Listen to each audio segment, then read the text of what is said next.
Welcome everyone to Unity Halton Peel on March the 5th of 2023. Today is our annual general meeting.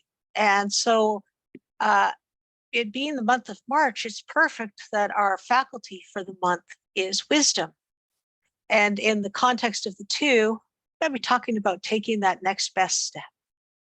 And I am Wendy Carr, licensed Unity teacher, and it's my honor and privilege to be your facilitator of this gathering today. So for those of you who might be new to Unity or need a refresher, our co-founder Charles Fillmore developed what he called the 12 powers. Some folks have called it faculties or attributes or divine gifts, all the same. As you can see on the screen, this is the 12. We have worked our way through the first two, and we will continue this series over the course of 2023. In January, our power was faith. And I talked, and you can find the recording, about blind faith and intellectual faith, that balance between our human side and our spiritual side, our understanding faith and our spiritual faith. Blind faith being, I'm going to win the lottery just if I keep playing, that eventually it'll work out for me. Intellectual faith being that trust that whenever we come to a stoplight, that others will understand that if they have a stoplight as well, that they will actually stop. So we have that faith that things will progress in a particular way. Understanding faith is where we have a beginning of our spiritual practices, that we have that connection, we understand how we fit into the bigger picture. And then spiritual faith is that we know that we know that we know, and nothing can shake that confidence because we know and we have the faith in it. February, we talked about strength.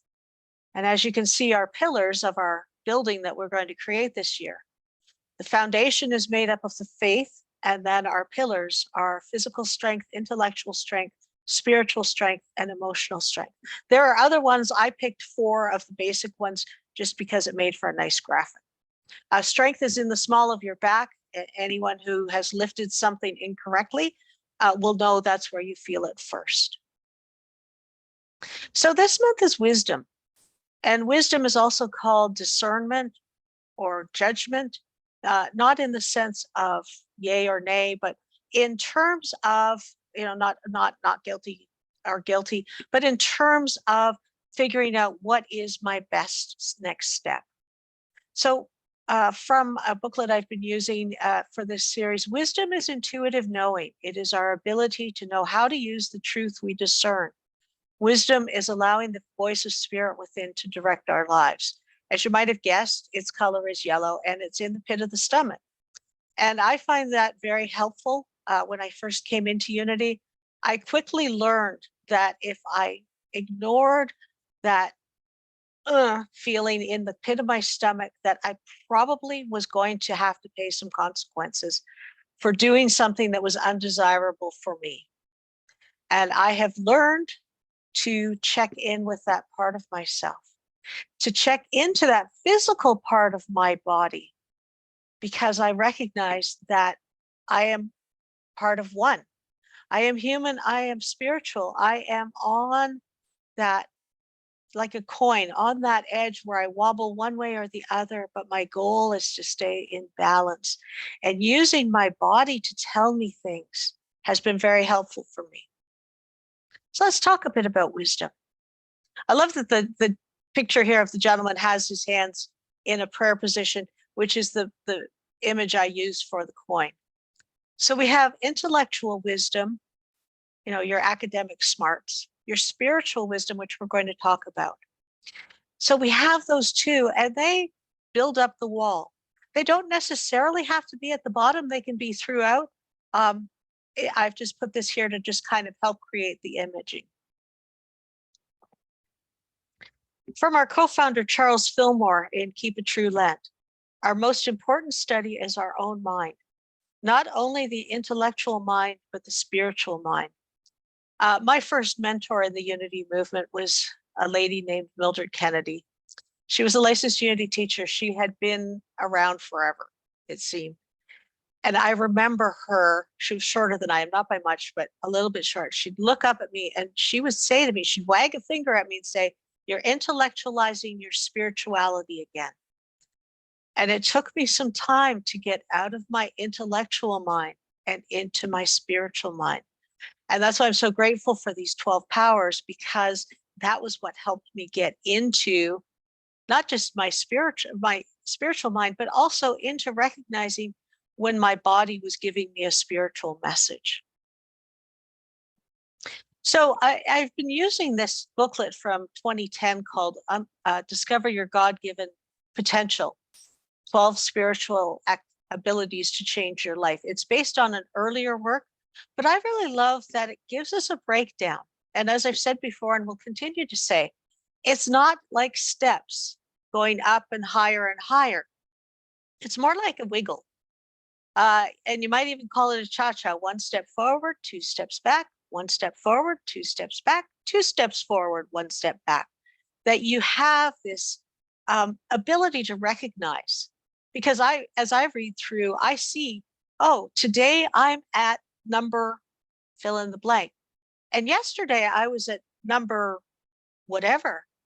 Did I grow? Did I move backwards? Does it matter? Am I learning? That's the key. So our first description is unlearning. And that's something that I find really interesting, because one of the principles that we use in Unity is denials or release and affirmations, that letting go of the ideas that we have held on to, the societal norms that we have held on to, anything that we have held on to that no longer serves us, but we're carrying it along because we think we have to. And as the booklet says, clear your mind of all ideas of lack and limitation, fear, intolerance, difficulty. Fill in the blanks. Spirit within knows whatever you need to know.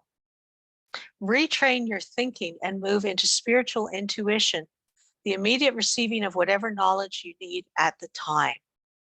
I remember a minister I heard at a conference once describing a situation. She had made a series of affirmations for while she was driving.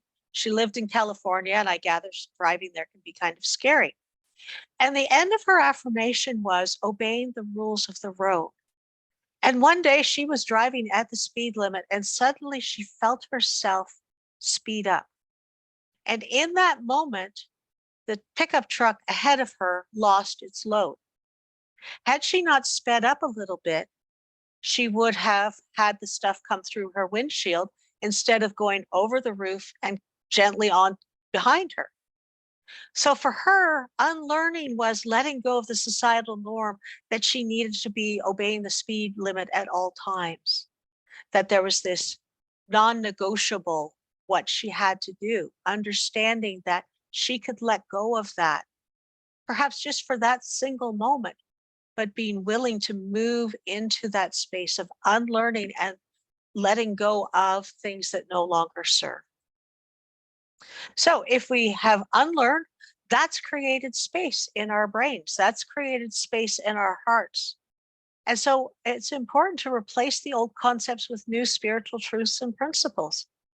And by that, I mean that there's a lot of things about nature abhorring a vacuum, and how quickly we can slip back into old patterns of thinking and behaving if we don't say, here is the new material to fill in that space. Reject the thoughts that do not belong in your spiritual nature. Are there things from your past, without blame, shame, or guilt, that you have accepted? I look back, I started going to church when I was 4. And I look back at the theology that I have chosen to let go of. And most of it is from when I was a child. And much of it was, I was told this by my Sunday school teacher. It was reinforced by the minister. To some greater or lesser degree, it was reinforced by family members, either immediate or my extended family. And yet I came to a space where it no longer served. And so I have let go of those. I do find sometimes that there's a spiritual dust bunny, an idea, thought, or societal norm that I've overlooked in my release work. And I clean it out as in the first step, and I replace it with something new in the second. Embrace truth principles which open you to another way of thinking. And it is not enough to release, you must also refill. It said you cannot give from an empty cup. So just because you have emptied yourself of all of the past things that no longer serve, it's not going to help you if you're walking around with your empty cup. You need to refill yourself as well. Acknowledgement, mentally accept what you have learned. As you grow in the development of this faculty, you will come to see only the Christ in others. This step, I got to admit, I sometimes have difficulty with that second statement. There are things happening in the world where in my prayer time, I endeavor to pray for certain world leaders, and I find it challenging. I confess that. And I persist because I understand that it's important. And sometimes it's really hard. So I just want to acknowledge that. This is about being gentle with ourselves as we move through these lessons, as we come to a greater understanding of that spiritual self that we truly are. Reason. Reason is the bridge to wisdom. Reason leads you into a higher expanded field of knowledge. New concepts come from contemplation and logical thought. That last line blew my mind the very first time I read it, because growing up, there was no space for logical thought. It was all about faith. It was all about, to a great degree, a blind faith. You didn't have to understand. You just had to accept what was being given to you and act on it. For me, I love that unity brings in this idea, this balance of contemplation and logical thought. There is a space for us to explore quantum physics. There is a space for us to explore other brands of science, because we understand that we need that logic as well as feeding that spiritual self side of ourselves with contemplation. The fifth one, insight. You no longer feverishly seek, you begin to have inner sight, the awakening to spiritual knowing. Both our co-founders, Charles and Myrtle Fillmore, and an early Unity teacher, Dr. Emily Cady, talked about you don't need to read everything. You don't need to listen to every speaker that's out there. That sometimes you just need to stop seeking, sit down, and, for want of a better word, ingest all of the things that you have learned, heard, read, experienced already. And through that, you become aware of that spiritual knowledge. You take ownership of it. It's no longer the writings of someone or a TED talk you saw. It becomes part of you because it's your understanding of that experience. The sixth of seven steps, wisdom. Insight becomes complete. You know immediately and discern readily, not as the world knows or discerns, but from the Christ within. This is the power of wisdom and spiritual judgment as demonstrated by Jesus, to which I would add, and other spiritual leaders and teachers throughout the millennia. And just a little word for those of you who are new to Unity. We use the Christ a little differently than traditional Christianity. We use the Christ to mean the essence of each person, the Christ being within every person on this planet, not just limited to that one historical person of Jesus. And that was a hard one for me to overcome when I came out of my church of origin, because that was how it was taught. And if Christ doesn't work for you right now, I invite you to replace that, the divine within, my sacred self, whatever works for you. But this is the step that you come to a place where you don't have to really think about things. You just kind of know. That's where when I listen to my gut, that this is my wisdom. And it's used in conjunction with the other faculties, particularly faith. Strength is there too, my usual go-tos are love, faith, power, and wisdom. And between the four of those, and I'll talk about the other ones in future weeks, I find that I get my best results because I'm listening to my body, I'm listening to my intellect, I'm listening to my heart. And the three of those combined are quite powerful in my experience. Finally, knowing. You no longer have wisdom, you are wisdom. You do not have to ask and receive an answer. You know. And I might add, you know that you know that you know that you know. It's every cell in your being knows it. Your intellect is even on board, and your heart is just screaming, yes, this is it. And you think and act from the spirit of knowing within. Have I been in this space? Maybe once or twice. I can think of a couple life-changing decisions that I made that I knew were my path, my next best step forward. Oftentimes I'm not. There's oftentimes I get into an argument with my intellect. Mildred was right. I do intellectualize. So an invitation for you for this week. Spend some time gently.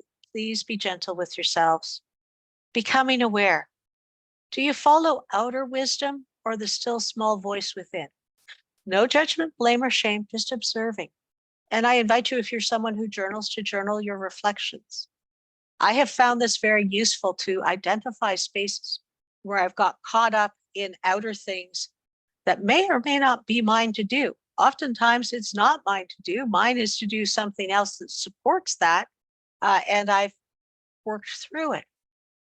And I would take that a step further of asking ourselves, how do we co-create this community of Unity Halton Peel?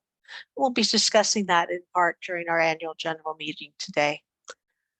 And that's our wisdom, our discernment, our ability to say yes and have that yes be a true, strong yes, and our ability to say, no, that's not for me, and be able to be comfortable saying that without falling into past behaviors or thoughts. Not always an easy path, I grant you, but in my experience, it's been well worth the trip. And now let's just take a little wiggle as we prepare for meditation. I know my body needs to wiggle before I meditate. And our thought for our meditation, I can handle any circumstance by tapping into the wisdom within me and all around me. And I invite you to return to that space when we opened our service. Heart to heart, hand to hand, soul to soul.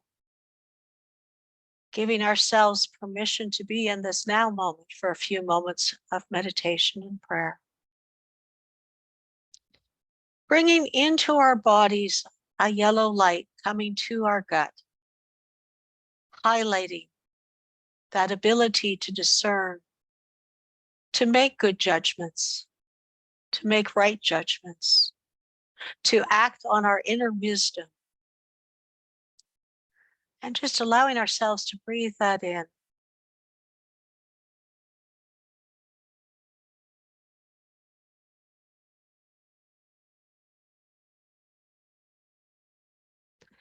Knowing that we are not limited by any seeming lack of formal academic education. The Christ within us, our sacred self, our divine self, knows all and shares all with us if we but listen.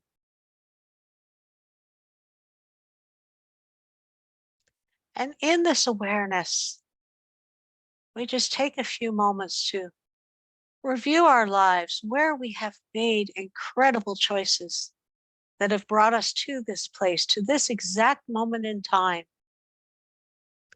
Giving thanks for lessons learned that are ready to be released, and for the lessons that are yet to come that await our arrival. And let us just take a few moments in the silence.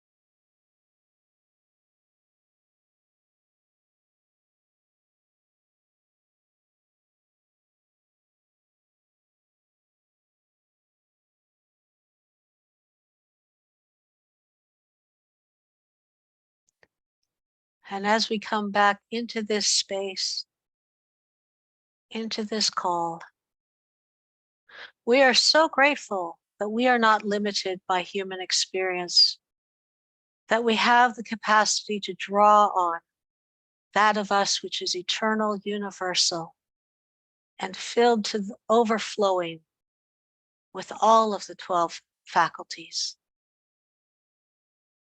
And that we can bring those faculties to the world as a beacon for the healing, prosperousness, and wholeness of this planet. And so it is, and so it shall be. Amen.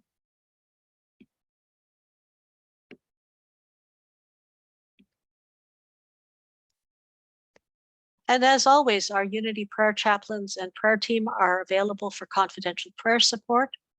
I know Diane is on the call today. For those of you watching at a future time, you can send her an email with your request at praywithdiane@gmail.com. We are part of the broader Unity movement, which includes Silent Unity, which has been holding prayer for over 130 years, 24/7. The cupola that you see in the picture is above the prayer room where this vigil is held. And there are many opportunities for support. If you go to unity.org and go to the prayer page. Thank you in advance for your financial gifts. We are fully funded by voluntary gifts. And let us just take a moment to mentally see in our hands the gifts that we have received, whether it is in financial gifts, gifts of grace, gifts of love, whatever format we come in, it comes to us in. We give thanks for these blessings, and we honor them by turning and sharing in turn with others. We are abundant. Our needs are cared for, and we rest in the confidence that spiritually there is no lack, that what to human eyes may seem like a need is truly a call for love in its various forms. We bless the givers. We bless those with whom we share these gifts. And so it is. Amen. This month of March, we will be sharing a portion of financial gifts received with Eden Food for Change, which is our chosen charity for the month. As you may know, we had one of our congregants participate in a fundraising walkathon for this organization. And I understand that they exceeded their goal to assist people not only with a food bank, but with learning how to cook, a number of other skill sets that are available. And we are blessed to be able to support them. We also share our financial gifts with Unity Canada, which supports all ministries in Canada, not only the spiritual centers themselves, but with training future leadership and providing opportunities for enrichment and spiritual exploration. If you are watching this and joining us for the first time, please go to our website and sign up for our weekly newsletter. That's where you'll find all the links for all of our activities, both now and coming soon. So for those of you on YouTube or Facebook, thank you for joining us. Thank you for watching our recording. God bless. We will see you again soon, I hope.